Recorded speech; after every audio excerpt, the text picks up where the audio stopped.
Hi, I'm Helen Gregory. I am a curator at Macintosh Gallery here on Western Campus. So my life these days is decidedly more art than theater, but there was definitely a time when theater was, more part of my life. So it is my pleasure to introduce the truly superb Jillian Keiley, who I have known since I was 17. We first met in the tunnels at Memorial University in St. John's, and we got to know each other working on the Munn Drama Summer Shakespeare productions. Those were magical summers, working with the wonderful Dr. Gordon Jones of Memorial's English department. I rarely appeared on stage, but I would design some part of the set that was central to the plot.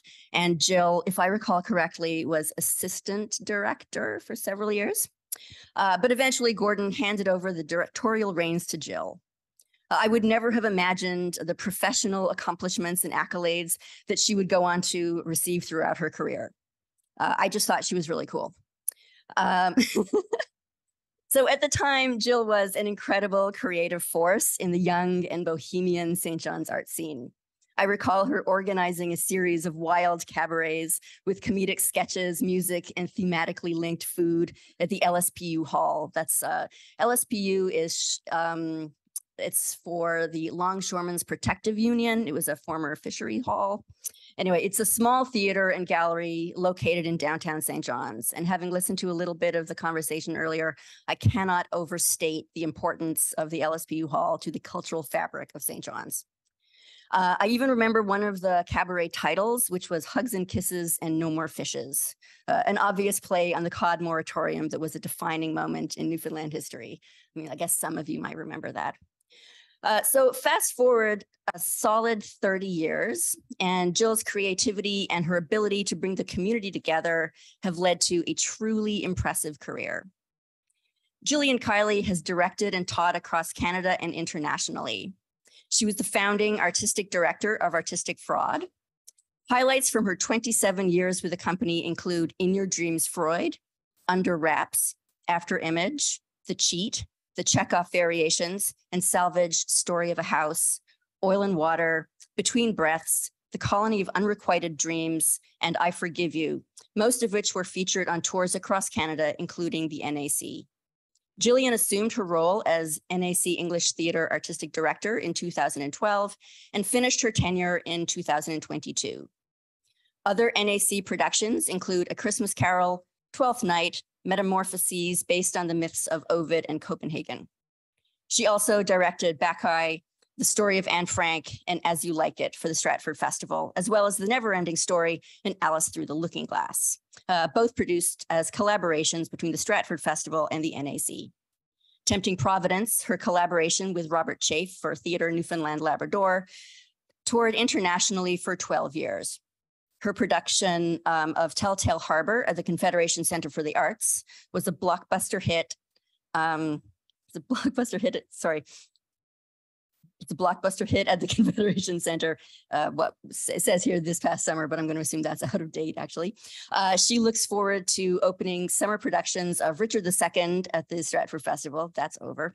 And Come From Away in Gander, Newfoundland. Jillian holds honorary doctorates of letters from both Memorial University and York University, and she was the winner of the Simonovich Prize for directing in 2004 and the Canada Council's John Hirsch Prize in 1997. Over to you, Jill. Hi. Hey, thanks for coming to my talk. I made it because I was excited about being here in a room with you. It was tailor-made for you based on assumptions that I made about you as an audience who would be interested in coming to a festival about art and community.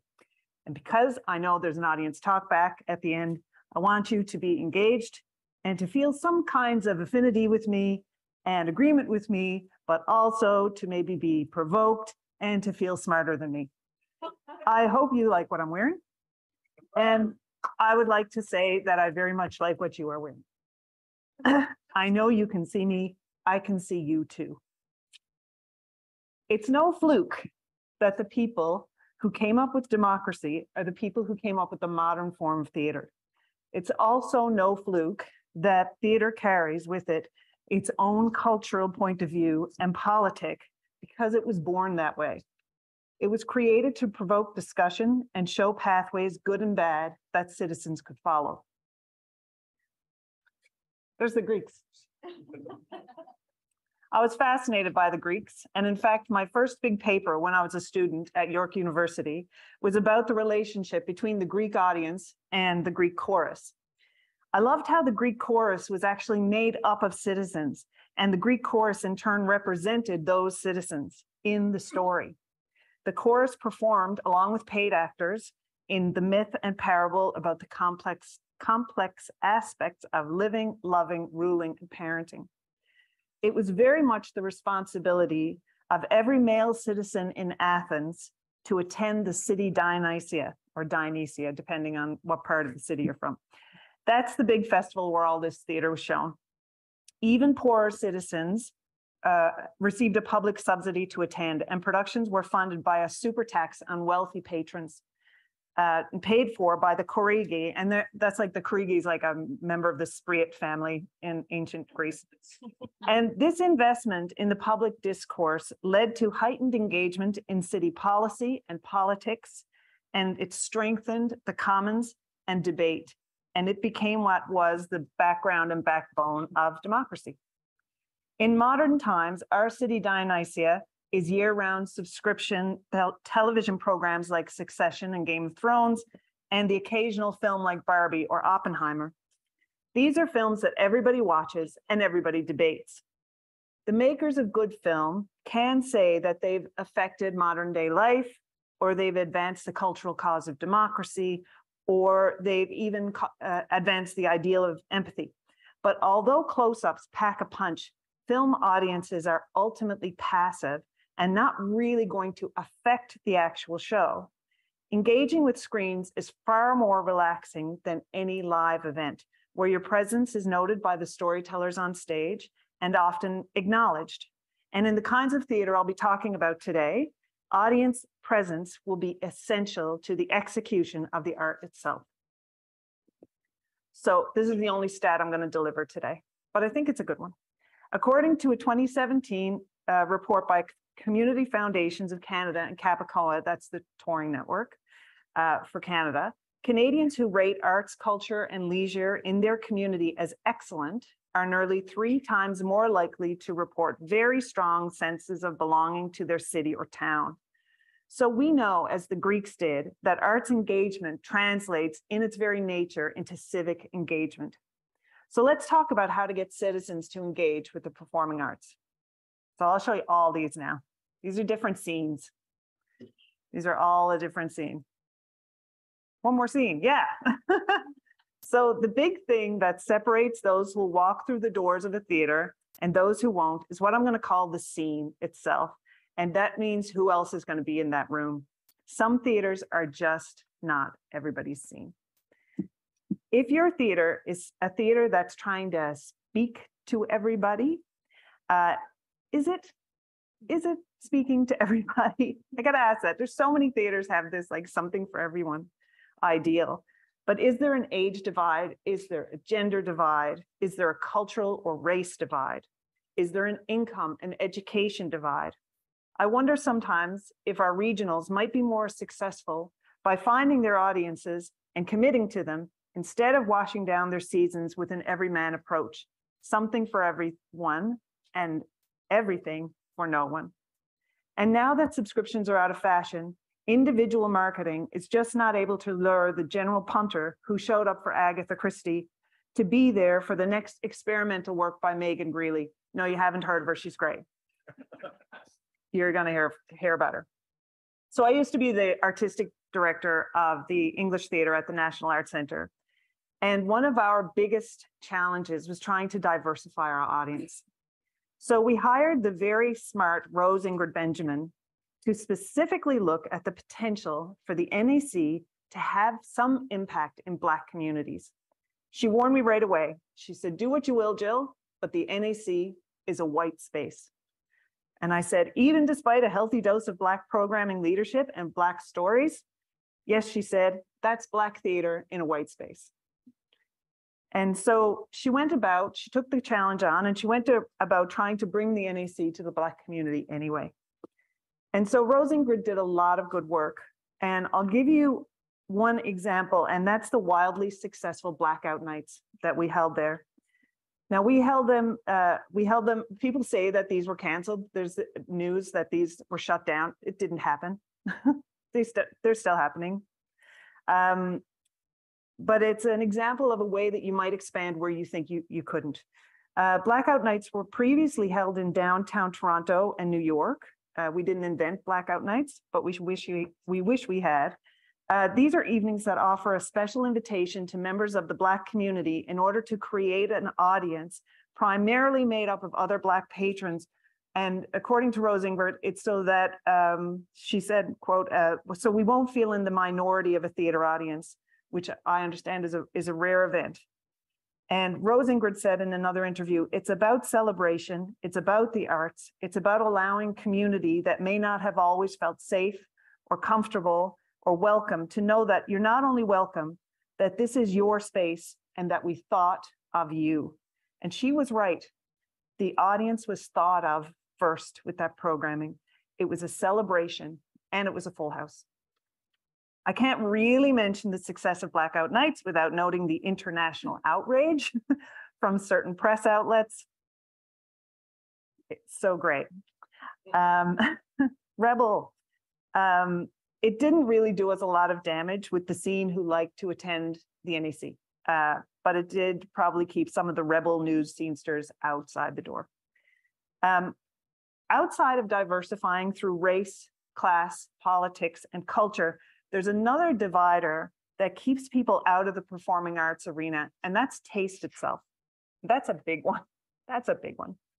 Carl Wilson's book, Celine Dion, Journey to the Edge of Taste, explores how a defiant Carl Wilson comes around to admitting that his hatred for Celine Dion has nothing to do with Celine Dion, but with separating himself from Celine's followers, about isolating himself from her fans.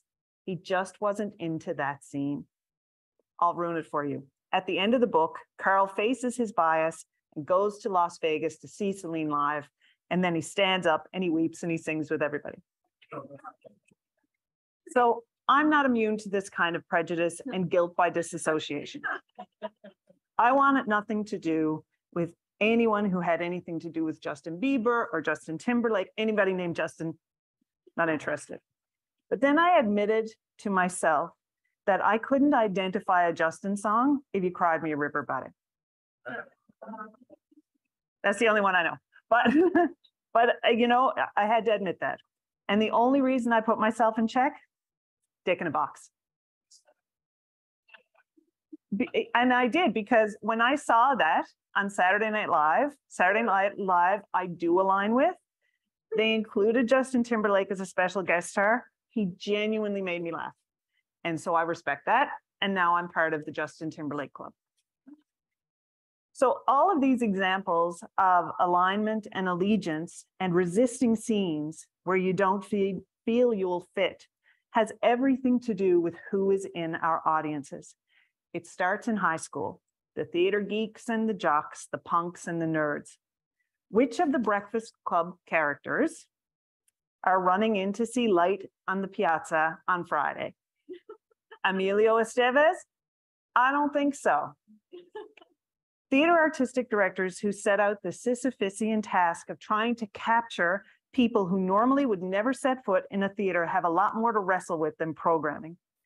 People who don't engage in theater and the performing arts are not turned on or off by your programming. They don't know the difference between the crucible and crazy for you. And you're not immune to this. You're also turned on or off by certain scenes. Do you, who have attended a keynote at Western about the performing arts in the community, care enough about how good the wings are at Hooters to cross the threshold? Do you? I don't think so. I don't think so. Possible, but I don't think so. Less ridiculously, it would take a lot to get me personally to have the notion to go to a very good, very legit all-star rugby game. I'm sure it's excellent. I'm just not into that scene. So the first thing we have to talk about when we're making work and programming work is who are we programming this work for? When I was at the National Arts Centre, I decided to search hard to find a right-wing play to do, thinking I could appeal to a broader scope of the Ottawa citizenry if I could offer a more diverse set of politics. I did this. I'm not joking. I did this. Besides, if I wasn't representing conservative points of view, that was taxation without representation against my politics. It was nearly a fool's errand. I found nothing. Even the most conservative, old-fashioned writer for the stage is still more left-leaning than right, and almost always a humanist, unless it's a mockery of the wealthy like Oscar Wilde or Noel Coward or somebody. And I didn't want to program David Mamet because I wanted a conservative playwright, not Satan. What he said, the stuff he says. Okay, I know Oleana's good play. I don't know. Then I investigated the other route of accessing the kinds of people who wouldn't want to come hang out with the theater kids, and I looked into courting the cult of celebrity. Now, there's some stars like Paul Gross who excel at both, but there aren't a ton who can switch between mediums. And more importantly, the damning legend of Keanu Reeves as Hamlet at the Manitoba Theatre Centre in 1995 is a chilling parable. In an effort to increase subscription sales, the Manitoba Theatre Centre sold an entire subscription series on the strength of having my boyfriend star as Hamlet.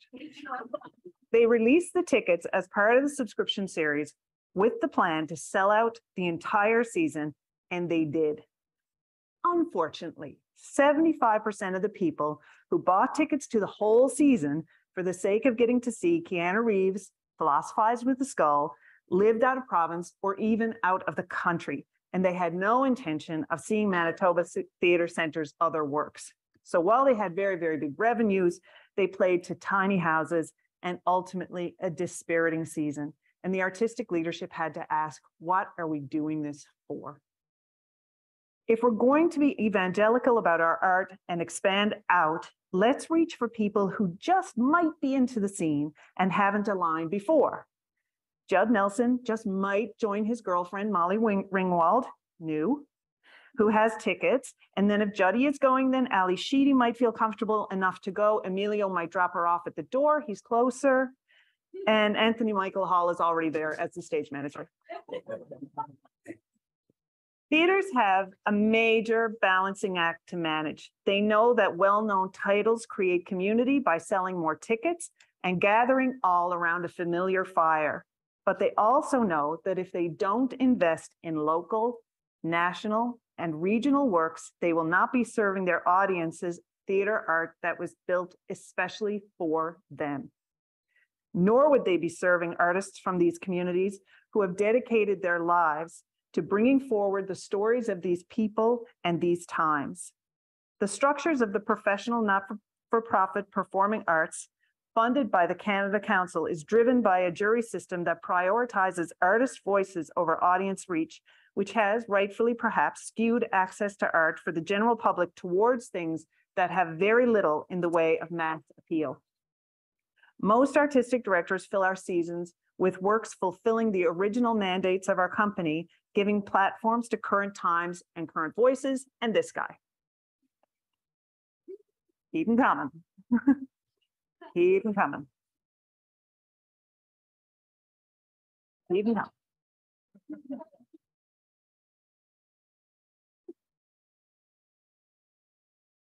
These are Canadian. These are all the Canadian ones. Okay, that's mine. Okay.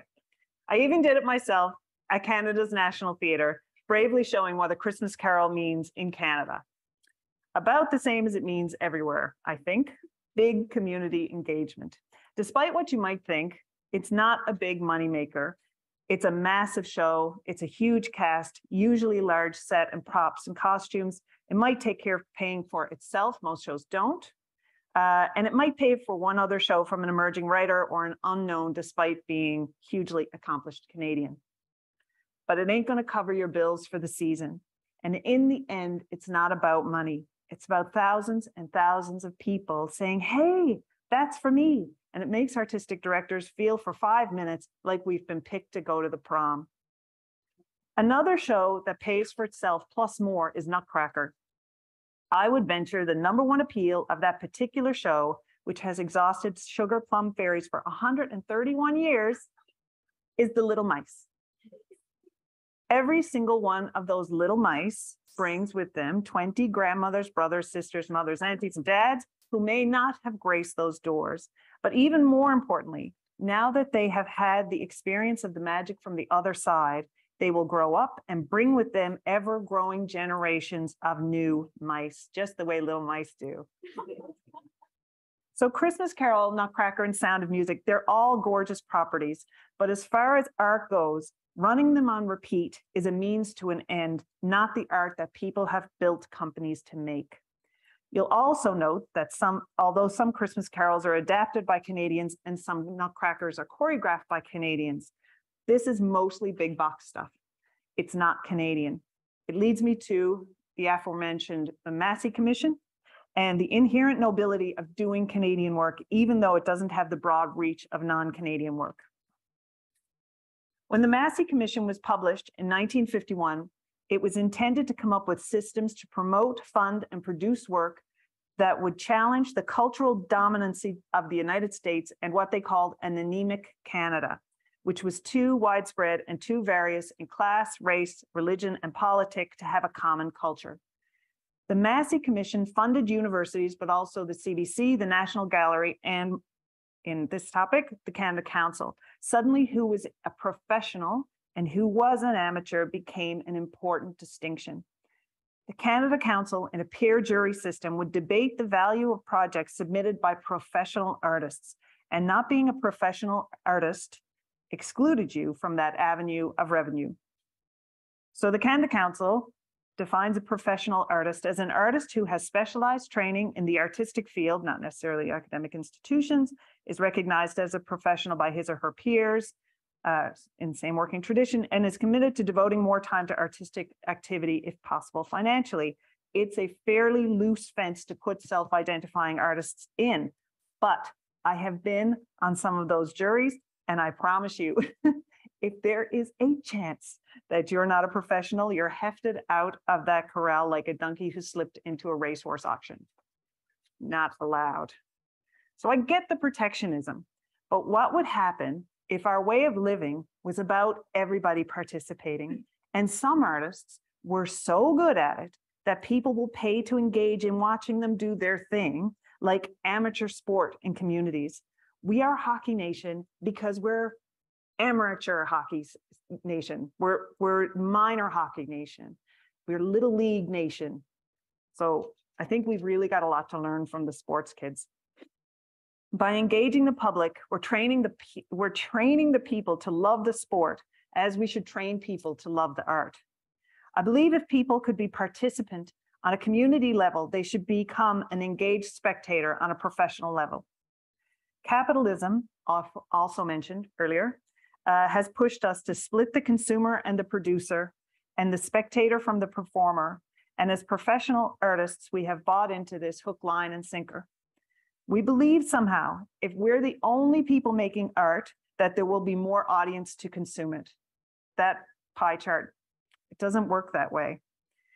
I think the more people who are involved in making art or necessary to execute that art, the more we have active engagement, and that active engagement turns into community impact and the essentialness of the live performing arts.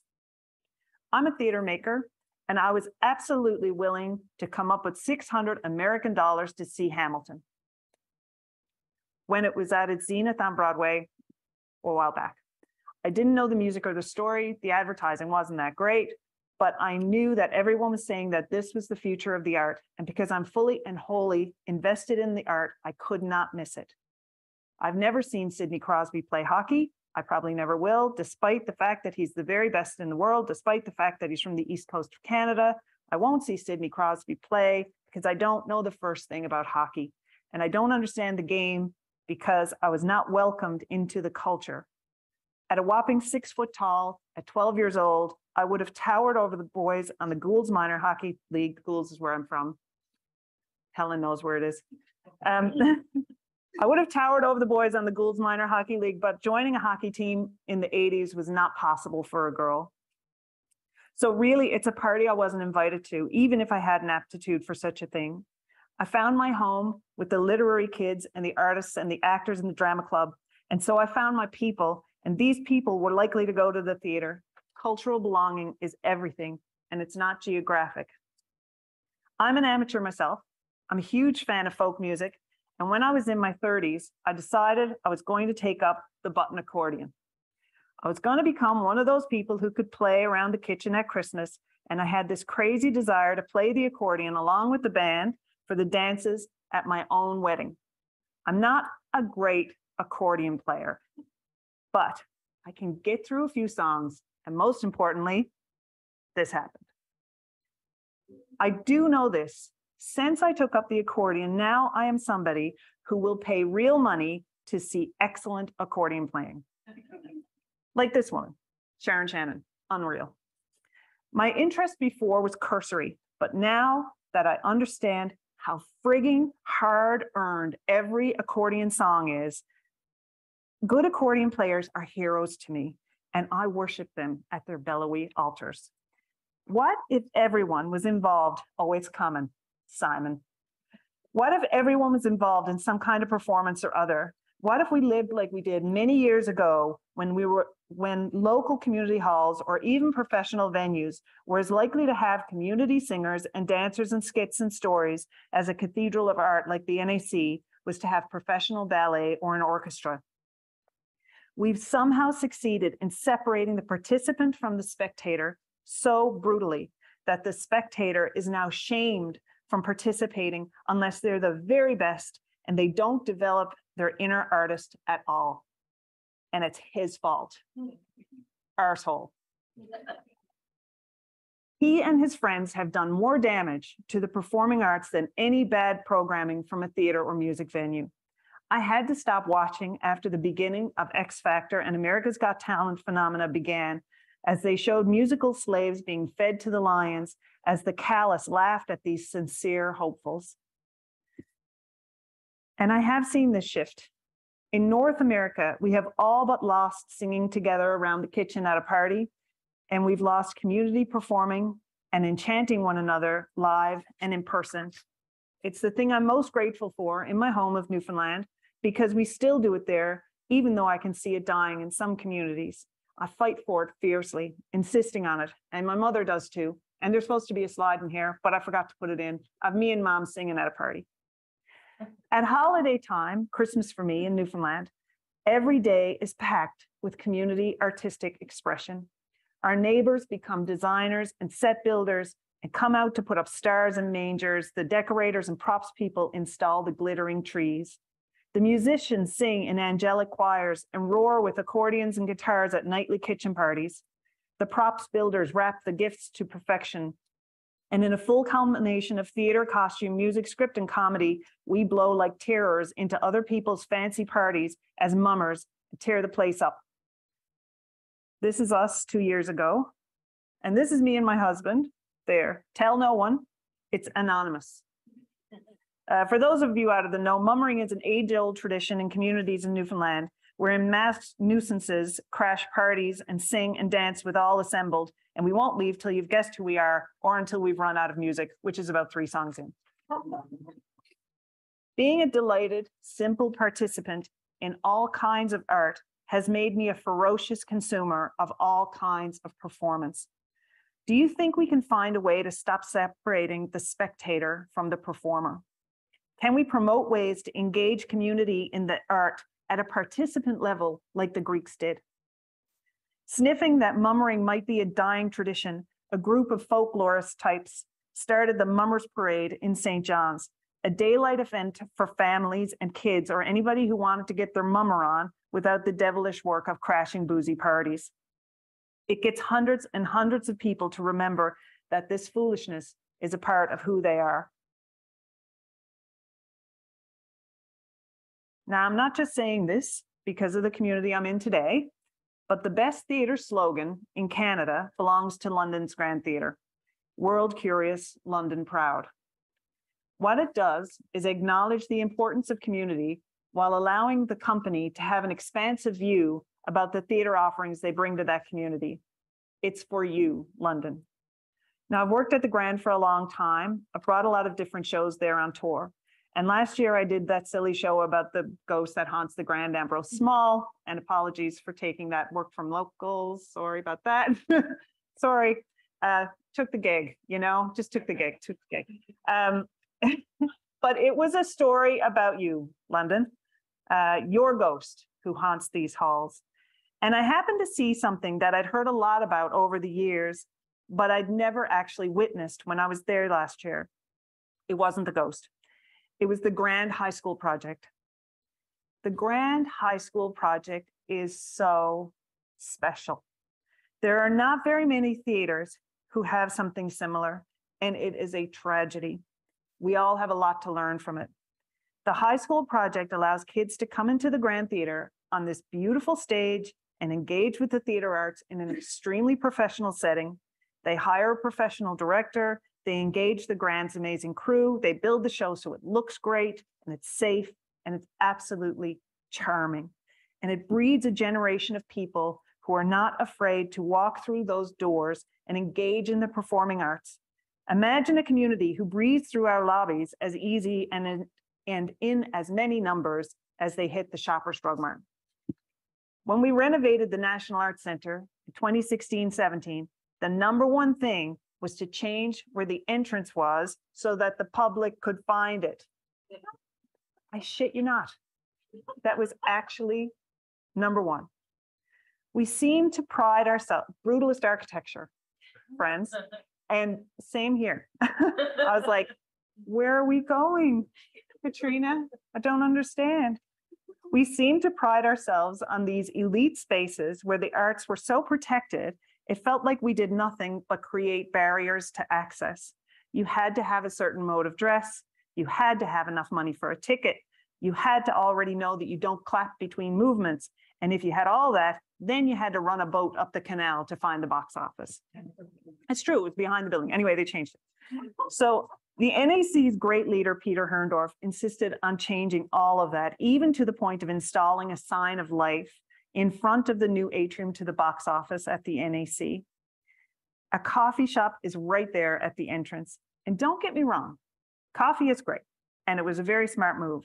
But shouldn't a space dedicated to the performing arts feel extremely alive all the time? If you're old enough, you can remember the credits roll for Fame, right? Anyone? You remember Fame? Okay. Violinists, ballet dancers, comedians, the place was alive.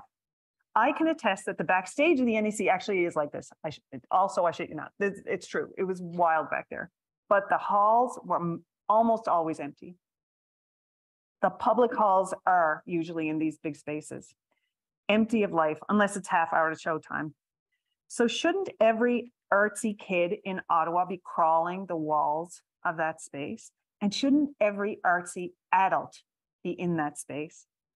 What if, just a proposal, what if the small stages and lobbies in these big venues had permanent installations of jukebox karaoke in which anyone could walk in off the street and sing from a selection of pop tunes or musical theater songs or classical arias?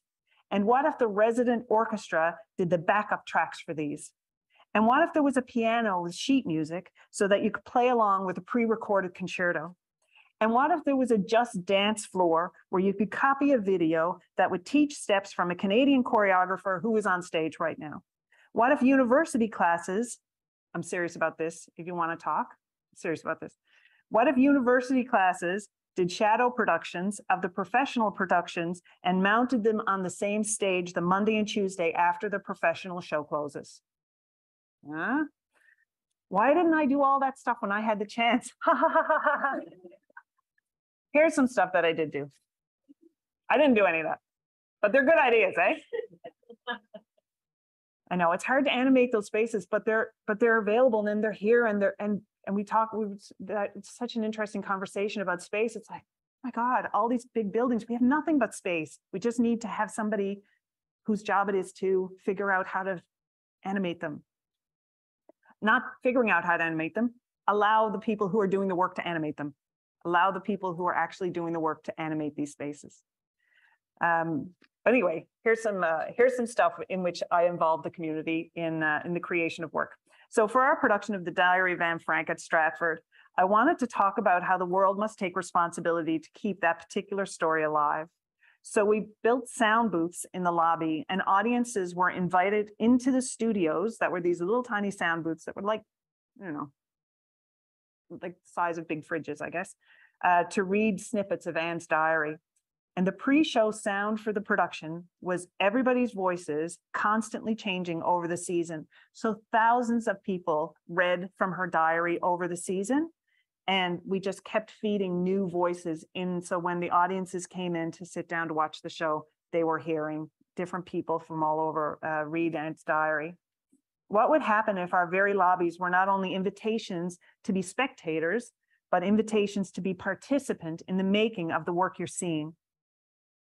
So another example is I Forgive You, where we got our story from community and our metaphor from community, and quite deliberately, our music from the community. And none of this is to save money, by the way. I think I'm just going to make a note right now to say we're not using community actors or community people in order to save cash. It's always because it has meaning within the community, that the people who are involved have, well, like the Anne Frank example, having actors come in and read it doesn't have the same resonance as having the community, because that's the point. So we built the piece over many years with professional actors and musicians, staging team and writers, and we had a children's choir who we actually did pay, and a choral director who we also paid. And the choral director's name is Scott Jones. And 9 years ago, Scott was the victim of a homophobic attack outside of a bar in Nova Scotia. He forgave his attacker on the stand in the trial, to everybody's surprise. And he did that because in the moment when he was giving his victim impact statement, he said he saw the hurt little child that the man was. The presence of the children's choir asked the question, are any of these kids capable of doing something like this? And are you in the audience capable of forgiving this child, these children? So I'm just showing you one video of some of the work we've done, and it's going to be this one. It's just 2 minutes long. Scott Jones was leaving a bar in New Glasgow, Nova Scotia, and he was approached and attacked unprovoked by a man that he had encountered across the bar. And this man stabbed him in the back twice, and those injuries left Scott paralyzed. Within 6 to 8 months after the attack, during his victim impact statement, Scott forgave his attacker, much to the surprise of everybody in the courtroom. It is an act that Scott himself has been trying to unpack in his life ever since. My name is Scott Jones. We've been on quite the journey. We started out in a very different place. It's at every stage gotten bigger and bigger and bigger. There's some very powerful elements of the play, and one of them is that Scott is actually in the play, not as an actor, not as a storyteller, but as a choir director. The idea of adding a children's choir initially terrified me, because I was thinking, but sometimes children's choirs, like, you're like holding this feather and you're hoping that this feather does not fly out of your hands, but that's not the case here, because they're actually the glue. This really important aspect of the show is that all the words are Scott's words. And Robert, of course, crafted it all together. Ultimately, what I've come to discover in working with Scott is that my notion of what his story was completely simplistic and an entry point only. A lot of the content in the play is stuff that I really haven't expressed to really anyone in my life. You're not prepared for the show that you're about to see. I've never experienced something so potent and powerful as this production. We are capturing twists and turns in the path of forgiveness.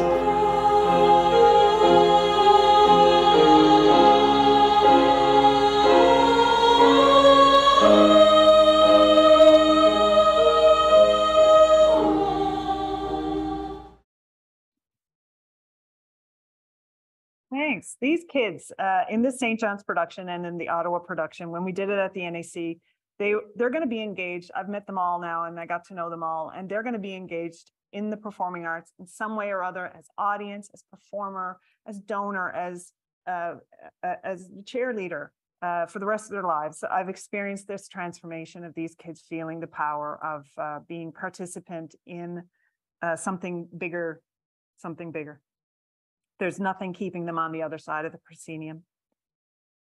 So the next piece that I'm going to talk about is a piece actually that that Camille mentioned a little bit. It's this production of As You Like It that we did down at Stratford. And I just want to talk about it as an audience engagement piece. I don't know if it was my most successful show, but I am very proud of the audience engagement aspect of it. So the play As You Like It has this quote, and this our life, exempt from public haunt, finds tongues in trees, books in the running brooks, sermons in stones, and good in everything. I would not change it. It's one of my favorite Shakespeare quotes, and it's about the beauty of rural living. And it became the cornerstone for the concept of the production that I did a couple of years ago in 2016 or 17 at Stratford. I wanted to speak specifically about the topic we're covering today, the beauty of life away from public haunt, away from elite spaces and elite art. It was funny to do it in the festival theater. Weird, but but also, you know, it's cool to challenge it. Anyway, away from elite spaces and elite art and back to a simpler, more communal way of experiencing the world and art, like a kitchen party or a square dance where the audience was the spectacle. To enact this celebration of community participation, we did two major actions with the audience. The audience was our complete focus in the design. Most people performed as the set, and some people performed on stage. For the set, in the large thrust stage of the festival theater, and I'm sure a lot of you know that theater, it's a big, you know, it's a thrust theater, so the audience is around on most sides, almost 3/4 around. The audience was given little baggies, and the little baggies had them in a tree branch and little light up stars and bouquets of flowers and little fire bricks that could light up and grasses, and there was cow noisemaker. Remember those? Like those. They had some of those. It was all kinds of fun stuff. And they were invited to play along with us. And we lit the backgrounds of the scenes on stage with the opposing audience. So sections of the audience were coached to pull out the branches for when Orlando is searching through the forest, or patrons in the balcony were coached to light up their stars when Rosalind cries out to the night. Before the show every night, we also had 12 audience members who were taught a traditional Newfoundland square dance. And for the wedding at the end, when they heard their cue, they came on up and danced with the cast. It was absolutely delightful, but we weren't legally allowed to photograph any of them, so I have no proof. But that was the audience on stage, and the audience active off stage. And here is a way that you can have your audience backstage making the show as people who make the set. Again, never to save money. None of this is to engage people to save money. This year, I undertook one of my personally most complicated directing challenges ever, and that was to take the most successful play of Canadian play of all time, a work that is so well known, people can identify the very sweaters that the actors wore on stage, and to bring that show to the community that inspired the play itself, whose characters are literally named after them, a community whose population has seen the production in its original form. Some of them have seen it 100 times. And to introduce to this community of experts a whole new design and concept for the production. Good luck, Jill. Anyway, that was Come From Away. And after the worldwide smash hit success of Come From Away, the Newfoundland government said, oh, let's bring Come From Away home to Gander. And for anybody who's actively avoiding hearing about the plot of Come From Away, I'm just going to assume you know it, but just in case, I want to be inclusive. I'm here to spoil it for anybody who's been avoiding it. On September 11th, 2001, it was about 7,000 stranded airline passengers from all over the world were grounded in Gander, Newfoundland. The people of Gander rallied together. They fed them, they clothed them, they took care of them, and they became lifelong friends with a lot of them. And when the government decided to pursue permissions to do the show, the first question was whether we were going to try to just buy the original production from Broadway and bring it into Gander, or were we going to bring the Toronto production and bring that one to Gander, or would we just stack a Newfoundland cast with some friends from mainland into the recognizable original production? And I brought the question back to the Newfoundland government, why can't we make our own production? Why can't we do our own Newfoundland production, including a homegrown concept that reflected the fact that it was made here, the first new production concept for the musical in North America. And this became Come From Away Gander, You Are Here. It was going to be a production that acknowledged the immersive quality of having a show about Gander, Newfoundland, made in Gander, Newfoundland, where walking into the Shoppers Drug Mart actually has huge participatory resonance because they're like, it's the shoppers from the show. Oh my God. And I'll tell you, there's not much going on in Gander. Like, it's a really sweet place, but it's not beautiful. It's really not beautiful. Sorry. There is a catchphrase that people use out there when people are disappointed when they arrive in Gander. They're like, it's an airport, not an outport. They say that. And it's not that good looking. It is the flattest piece of land in Newfoundland. No offense, prairies. The flat land can be nice, but not Gander. Anyway, there's an international airport there for that reason. But what Gander lacks in spectacular vista, they more than make up for with hilarious people and straight up community. And this story is about how this community of people who care about each other and who cook for each other and who lend each other a hand. And a lot of those hands know their way around a ball of yarn. So we knew the revision of the play had to feature those hands. So we set up the Warm Embrace Project, which invited anyone who had anything to do with 9/11 to help us make the set for the production. We asked people to create squares for a giant blanket representing the warm embrace we wanted to celebrate. There's a kind of blanket that's very popular around there, made of crocheted or knitted squares. You know the kind, granny squares, we call them. I'm sure there's different names. We hoped for 100 or 2 little squares to cover the idea of the warm embrace blanket for the set. 100 or 2, we thought. And we built the set. That's the set there. You can see there all these squares. We got 2,300. We got 2,300 people wanted to participate. Each one of them came, or not each one, I'd say 3/4 of them came with a page that we had that you could pin your square when it was finished with a page and a story about how you were a participant in the days after 9/11. And each one told a story or honored a relationship with a friend or a hero from that time. And so we covered the entire set with them. That's the set. What you don't see is the whole theater is covered with them. So the warm embrace went right from the stage all the way out, circle the whole house. And I'm just going to show you a couple of these squares because they're so sweet. They're so sweet, like, and gorgeous, right? And there's another one, somebody who had somebody at their house. And this is how the stories came in. This woman's got a couple there. And then this one, I'm going to read you the text that accompanies this one because it's my favorite. I'm not supposed to have a favorite. In this piece, this is from the woman who made this one, whose name I can't remember. It's Tina somebody.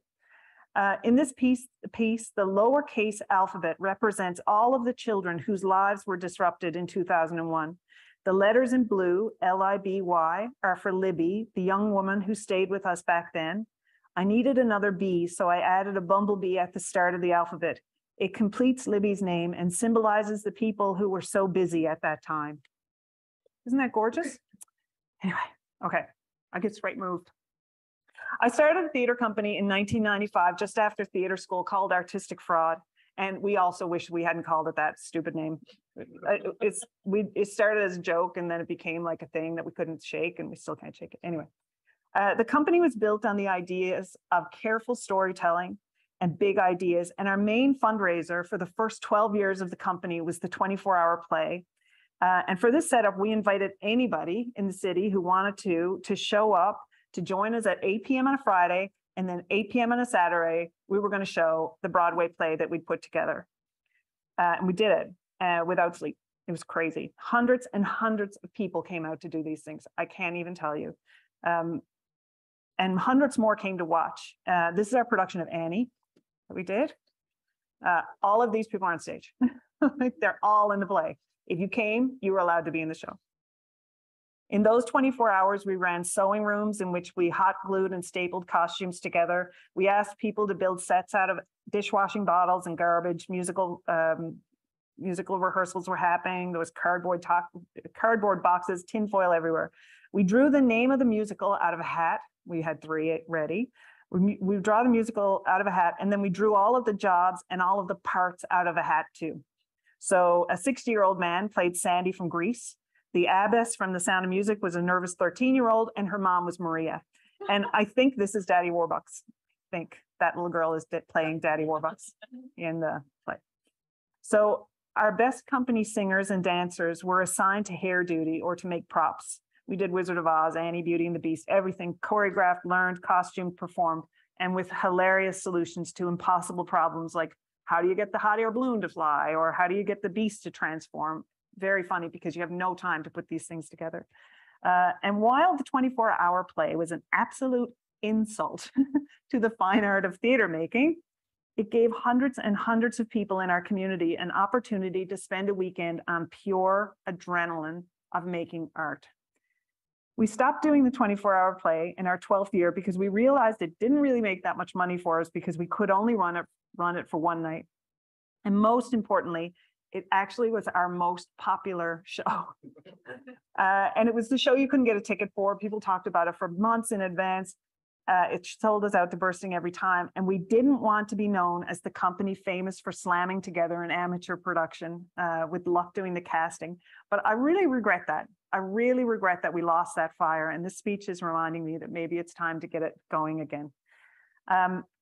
And so those are just 4 personal projects that talk about the possibilities of professional performing arts reaching out to communities. And there are a million more opportunities. When I was at the NAC, I was fortunate to program these 2 audience engagement pieces. One was Crow's Theatre and Port Parol's production of The Assembly, if you had the chance to see it, which brought people together representing different sides of the political spectrum to debate. And then they recorded those debates with permission, and then they had actors play out the debates verbatim, and then they added commentary. And the piece ended with a long table exercise, you did here, in which audiences were welcome to come down and continue the conversation. And it was fascinating. There were always tons of willing participants. We always had to shut it down. And amazingly, there were way more right-leaning people in the NAC audience than I guessed, so I didn't have to program Mammoth. The other piece that I'm still most moved by, and I still can barely ever get through talking about it, is Corey Pyatt's Children of God. And this is the Unlikely musical that Corey wrote about residential schools. It was actually on stage before the Truth and Reconciliation Commission report came out. In the play, an abused child commits suicide on school grounds, and her mother is told from the school that she ran away. And at the end of the play, it's many years later, and the mother learns the truth. That's the breadth of the play. The mother brings out her drama and asks everyone in the audience to sing the girl home. And the audience stands up. See, I can't even get through it. It's so beautiful. The audience gets up and they hold hands. 800 people at the NAC. The NAC, like, uptight audience much? They weren't. They just had to have that invitation. They stood up, they held hands. The little girl walked up through the audience, and they watched her and they prayed for her. It was absolutely beautiful. Still, I can't. Anyway, beautiful. So when the theaters were shut down in 2020, we did our best to transfer the love to the screen, but it was not the same. That transmission of breath and sweat and spirit, you just have to be there. Audiences have to be there. Can you see us? We can see you. The participation-friendly Rocky Horror Picture Show is the longest running show to have ever played at Stratford. Like musicals that require audiences to laugh and clap, improvisation that asks the audiences for their ideas, theater in the round where audiences literally serve as backdrop for opposing audiences, theater written by and about the communities who witness it, orchestras who let the public come and conduct sleigh ride. Why not? You know, it's so great. Direct address, touch tours. When you do, I had a whole section about inclusive thing. Okay, but touch tours, which of course are about inclusivity for visually impaired, touch tours for the set, for everybody. What if people were allowed to come in and check out the set, like be up close and pick up a pillow and feel it and be there? Audiences matter, and who's comfortable enough to make up that audience matters. And sometimes us in the professional performing arts, we're so caught up in the high art of making things that we forget who we're making this for. and how their experience is actually the tinder for the fire that burns so right when we get it right. It's burned so bright when we get it right. Oh, that was going to be a good line. The Greeks knew it. When they engaged their citizens as the chorus, the group had ownership in the show, and they sang the praises of the art itself until it became a whole new form, and that was a form that changed the world. If you're a practitioner, think of ways you can reach out beyond protectionism to involve your community in your art. And if you're a citizen, reach back through the proscenium and see what wonders you and the artists can make in your community together. Thank you for coming. I'm so glad you're here. Thank you.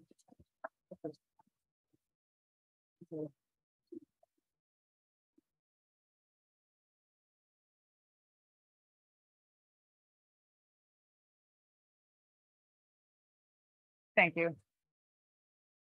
We do have time for some questions. If anyone would have a question that they would like to ask Jillian after such a powerful talk. Somebody brave. Ah, here we are. Miss Jillian, I have to admit that your tempting providence at the Grand Theater and what you did with a table and a dining cloth was probably the best direction I've ever seen in presentation of a piece ever. But based on that and what your talk started with, are you saying that there has been no original ideas since the Greeks? No, I don't think so. No, I don't think so. I just think they were onto something that we should probably be onto. Yeah. And I'm an omnivore. Like, I love a bit of elite art, but let's expand. Let's keep expanding. Yeah. Okay, this is a big question, and it ties to what Camille was saying earlier. I'm someone who grew up in the theater with 2 actors and drama teachers as parents, and did a lot of. It's where I, fell in love with, with what it is, the connection. However, I, having grown up in that realm, I am now just kind of entering back in because I faced a lot of trauma in art, in theater arts education particularly. And that's a story that I have heard many, many times from many other people from all sorts of levels of arts instruction. So I guess tying it back into like institutions and educational spaces in the theater, do you have any like thoughts on how theater's being maybe taught and how like the lessons maybe that are being taught that maybe are not, or maybe miss the point of what theater, what draws a lot of us to theater, I guess. I don't know if that's a clear question, but I think that's where what I'm interested in as someone who loves theater, but has felt kind of betrayed by the theater world because it seemed to represent a lot of values that felt antithetical to the whole thing. Yeah.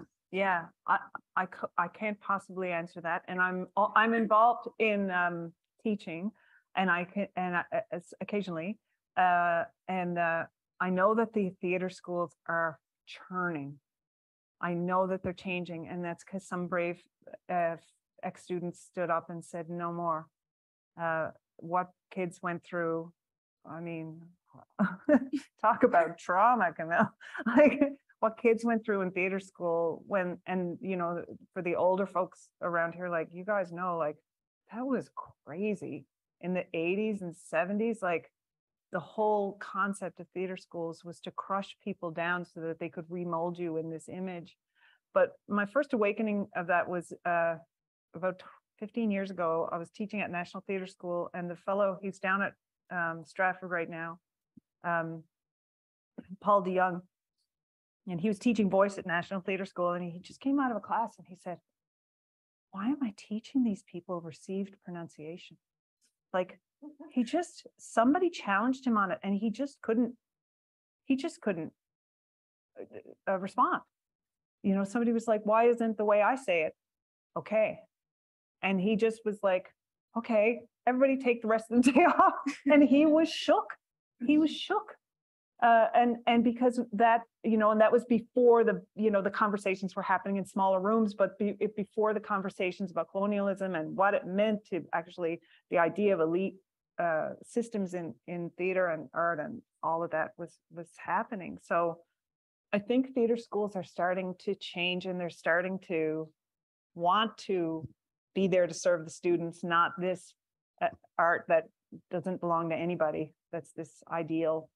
But I'm not smart enough about that stuff. I don't know. There's words for that talk about that ideal thing that belong to elite structures and money and all that I don't know enough about. Sorry. Hi, Jill. Thanks. I won't ramble too much, but I kind of hear your experience, and just to say that I always sort of search for beacons in those moments, and Jill, you've been a sort of this like kind of almost in this context, like Jill has sort of kind of helicoptered into moments in my career where something in a talk or a workshop 15 years ago was sort of like, this really reframes sort of some of the things that felt really counterintuitive to my values, like how can I make plays if this is how I'm being taught? And like, I'll just give a really specific example is like, I did a workshop for 4 hours with Jill, like that was like, let's play. And all these adults played. And I carried that through my whole, it's like, it's that little, right? And I was like, okay, I can do this. It's possible. But my question is, it's a little bit like inside baseball-y, but in all of these instances where you've managed to sort of engage and actually sort of bring community into the theater in various ways and fill the Stratford Festival with props and set, like how much do unions, like how challenging is that in your experience? Yeah, like I just don't do that again, because I sort of, having worked institutionally, I sort of just think like, I mean, frankly, I'm at a little bit of a moment where I'm like, ugh, I'm too tired. But because I believe in unions and workers' rights, and I want all of these things to sort of continue to protect our work, but they do feel like very big barriers to access in many ways. Yeah, and it depends on who's the shop captain. Like it's honestly like you can have somebody who's like, nah, and they just say no.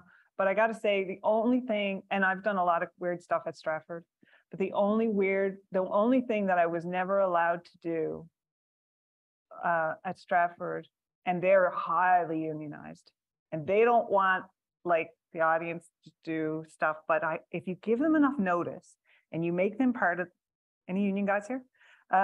This is not to be manipulative. This is actually about being collaborative. If you give them enough notice, and you say, this is what I want to do. How can we do that? They'll get on board because they'll figure out how to make it work, because they're proud when they do these crazy things. Like they're proud of that. I mean, yes, you run into people, but if you give it to them last minute and they can't, they're like, that's not fair to them, because they have to operate. Like the unions have, like, they got to get stuff cleared, and they got to talk to the guys, and like there's a lot, it's a different situation. I mean, it's like any institution, actually. Anybody who works in the university, it's not like you can just do anything.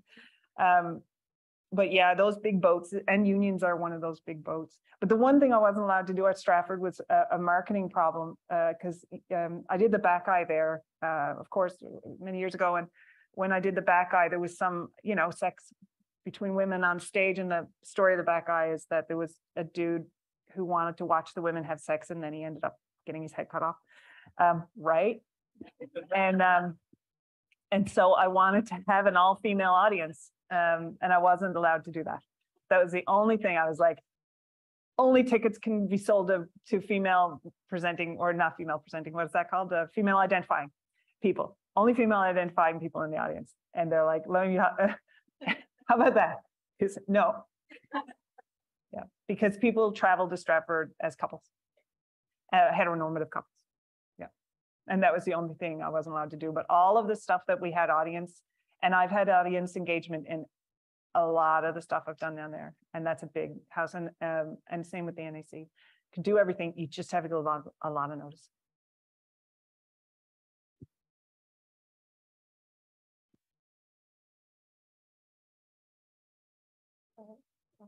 I'll go from the back first. Thank you for your presentation. It expanded my thoughts for the more brick and mortar approach of including the community, so like physically.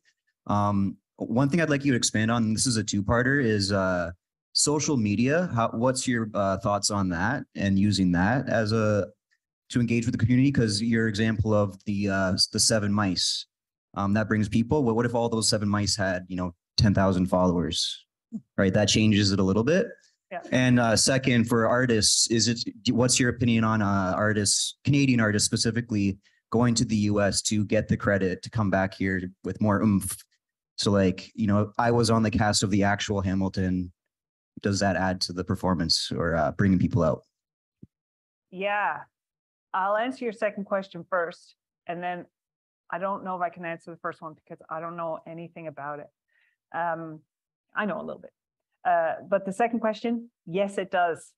I hate it, but it does. When we did Come From Away in Newfoundland, everybody's like, oh, it's going to be a Newfoundland production. It's like, yeah, but one of the guys from Hamilton is in it. Sold out. Now, maybe the whole thing would have sold out anyway. And I have to say, more than half the people who came to Come From Away in Newfoundland were from they were coming for the experience of going to the Shoppers Drug Mart in Gander, truly. So it was like a spiritual experience for them. But the Newfoundlanders were like, yeah, but it's just a Newfoundland cast, right? I was like, no, there's a guy from Hamilton in it. And man, they showed up. And a girl from Waitress. Yeah, we had Broadway people and West End people in the show. And it actually, unfortunately and grossly, raised the legitimacy of our Canadian team. Yeah, I hate that, but I wish it was different, but it's not. They just have more, they have a bigger money power behind them than we do. We may never be able to compete. But we brought them in and it seems to have sold tickets, and then people like the Canadians as well. Sure, they were just as good as everybody. Yeah, it was like that.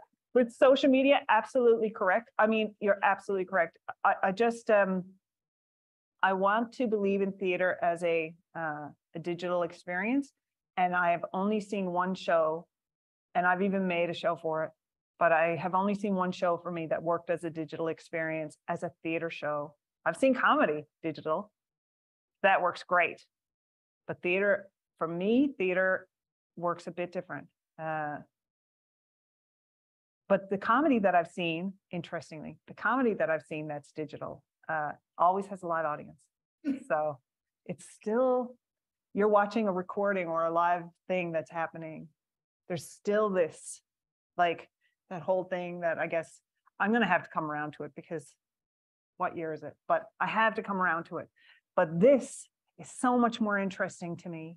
This exchange of, I see you, I can see you. You give me hope. When you smile, you give me hope. When you're like, oh, is she talking about that? I was like, you make me scared. Like that exchange is the same as the exchange around the long table. I can, I see you. I clock what you're doing. We're having a conversation, even though I'm the only one talking. You know what I mean?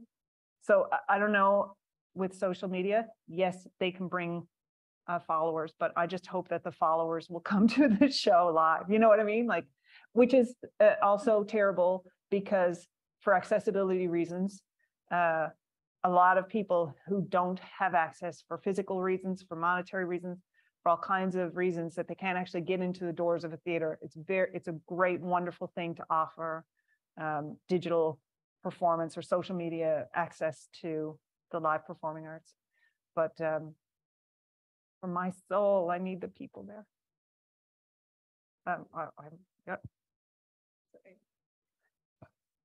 Jillian, yeah, hi. Hi. Thank you so much for that talk. I was it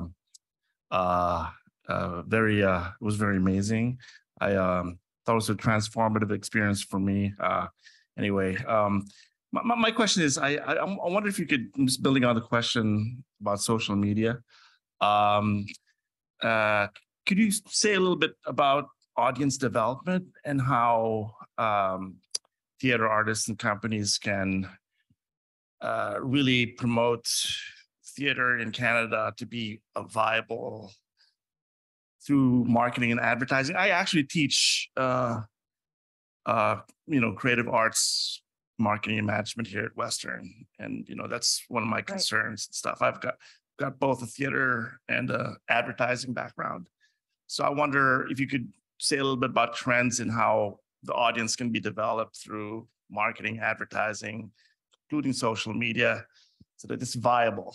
There's lots of, so we can be like a sports team or whatever. How I wonder if you can comment on that a little bit. I think social media has been the #1 tool, and it's great.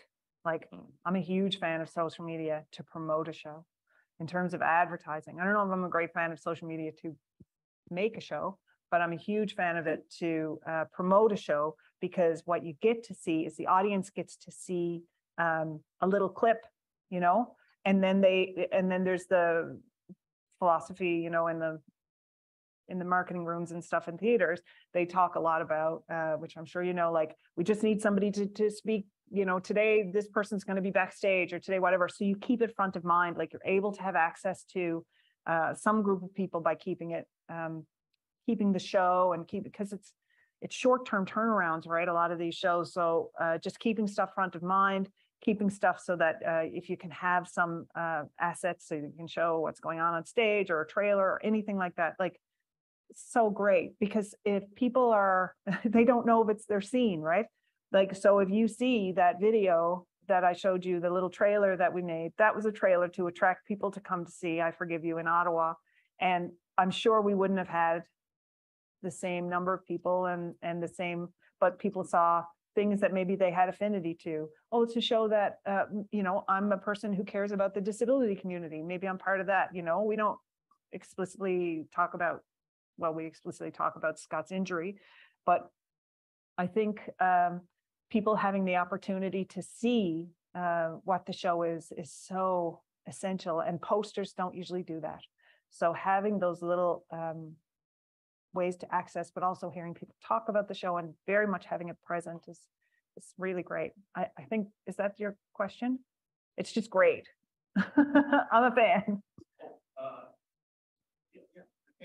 Okay, so. Hi. So I want to speak from the perspective of audience and show economics. The way I'm saying it, I think social media actually pulls a lot of advantage more than I can see you explaining it. In the area of, you have remonetization of whatever content is created. That is, it doesn't matter when you create it. You could always have revenue from it as you go on. Look at, we have a lot of cloud media platform that the show could be hosted, and the authors and the producers could earn even after the show. But if we focus on the live alone and we don't consider, look at a football match, even after the match has been played and everybody come out to buy the ticket, the ratio of that match and the actions in those matches actually still generate revenue for clubs and players, just like authors and participants of the show. So I think social media, internet at large, is something the community should really consider, because it's the next level. If you I still belong to the youth age. If at all the community is serious about carrying the youth along, social media cannot be left out. And it's a lot of money for the community because it's regenerative. Thank you. Thank you. Yeah, I appreciate that. And I have my first play being broadcast on the Stratford. They just recorded it. It's being released in December. The Richard II that I did this year is being broadcast down at on the Stratford site, but I think maybe elsewhere too. And I'm so interested to see, will people want to watch it? You know, I just don't know who is engaging with the digital. I just don't know who the people are who are engaging with digital. And I know it's expensive to make. I know it's expensive to record. It's not expensive to make small things, but to record the full show and to play it and to record it not in an archival way, but in a way that has multi-cameras and all this stuff. I know that that's expensive to make, but wouldn't it be great? Wouldn't it be great? Like the National Theatre Live does it. And I do go, and it's true. I actually do buy tickets at the cinema to go see National Theatre Live because I'm like, oh, you know, they're great. Let's go see them. And maybe it's just modesty, and we're like, oh, that, you know, Cineplex would never want my Richard II, would they? You know, but I don't know. Yeah, I'd love to get back to you with the numbers and find out, because I'd love to know myself. Yes. Thank you. I was sort of mentioned this earlier around access, but I want to get back to access in theater. And you'd mentioned, you know, I see you, and we look around here and there's many people we don't see. And I think, again, as I said earlier, we have to acknowledge those that aren't here, and how do we provide that opportunity. I have worked with a dance company in Ottawa, Propeller Dance, which is an integrated dance group. Yeah. And I know that the National Arts Centre designated a year to support and bring, you know, how should I say this? Looked at how to encompass or how to serve the audience, the disabled audience. And I was sort of part of that as well. So I applaud the National Arts Centre for that. But we're not seeing it in most theaters. We're seeing it in small theater companies that are taking the initiatives, may not have the funding, but they're certainly taking the initiative to explore access. We may think of this as being an accessible venue. It is in some ways, but this isn't accessible to the deaf, for instance. And so the argument is, well, it's expensive to, you know, hire people to sign and things like that. So I just wonder what your thoughts are around that. And I wonder, you know, who's familiar, who understands, or who knows about relaxed performance, for instance, or breakout rooms, or cushions on the floor, that sort of thing. I think until we really examine that, and until we put people into these sort of positions of importance, roles of importance from those communities, we're not going to see significant change. So I'm just curious what your thoughts are on that. Thank you. Yeah, thanks. And I wonder if we met before up there, I think, during that time. Yeah. So we did three really interesting big projects at the NAC. And one of them, and they were 2-year-long kind of, it was almost academic for the academics among us. We partnered with University of Waterloo and Stratford Festival and Ottawa University and ourselves at the National Arts Centre to do a 2-year, it was called a study of, it was called changing the face of Canadian theatre. And we were trying to just open up the conversation about what it meant to have accessibility, true accessibility. And I learned so much. Oh my God, like there's so much we don't know. But interestingly, it's the very, very large companies, like Stratford Festival right now has an full-time accessibility person. And Christine Kaza, who died, she was a really great advocate for that. So the big centers, National Arts Centre also has somebody who's there for that purpose, have accessibility people, and the small radical companies care about that stuff in a big way. So when you say it's happening with the small companies, it is happening with the small companies, because the small companies have, and I have a small company in Newfoundland, and in fact, I was just in a conversation about a relaxed performance today, about Between Breaths, and because it's touring again, and it's those small companies, because they have the political will and passion to do it. They don't have to go through the steps of all the things that you have to go through. And then the mid-sized companies are the ones that often find themselves kind of bereft of those things. Now, that's a generalization. I know there are good mid-sized companies who are doing that work, and mid-sized companies who have a lot of passion around that work, but they can't move fast, and they don't have the political chutzpah of the small companies to do it. So yeah, that's a really interesting thing. But what a revolution to have somebody whose job is to watch for that and to go, this show is not accessible to the blind community. And that's their job. Their job, the full-time person at Stratford, their job is to audit shows, and their job is to audit for the people in the festival. What are the needs of the people in the festival, visible and invisible disabilities? And the same with the NEC. So, I mean, really a lot of good came out of that, but it's not moving fast enough, you're right. But a lot of good came out of those conversations. But yeah, that's, I think it's changing. I don't know, I'm not there anymore. It's not changing fast enough, for sure. But it's happening. And it used to not happen at all. So it's something. It's something.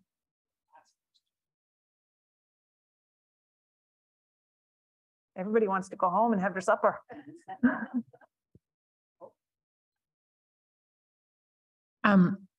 Thanks, David. I just want to say, like, I really appreciate you bringing in the disability. I also identify as disabled. And so, like, even when you're talking about like the installations and stuff, props are such a huge thing in my life. Like the way that I even just like live my life, like, you know, like fidget things. I don't actually have fidget things. I use different props, and then props are very much a part of like my performance work as well too, just with my neurodivergence to like ground me in the performance and stuff as well. What did I want? Oh, I just kind of want to make a comment when we were talking about like social media and stuff as well too. Like this is something that I've seen now, like with land acknowledgements and at protests. People will ask people to take out their phones. So like in a land acknowledgement, everyone take out your phone right now. There's a website you can go to for land back. So you can like actually engage in land back movement while you're doing a land acknowledgement, or you can actually, like the other day at the Palestinian protest, they had us bring it out and they gave us like Peter's email and his phone number and Justin's so that we could engage in that behavior right then. And I think that would be a really interesting thing to see at theater as well too, is like, so like especially for like the demographics that you're looking of like people that you want to like attract or whatever, we're like, our phones are so much a part of our lives. So like invite us to take out the phone in the space and say like, we have something really fun for you to engage with your phone in this moment. And then, and then share it with your 10,000 followers. That's a or great 500. Idea. It's a great idea. Yeah. Okay. Thanks, friends. Well, thank you.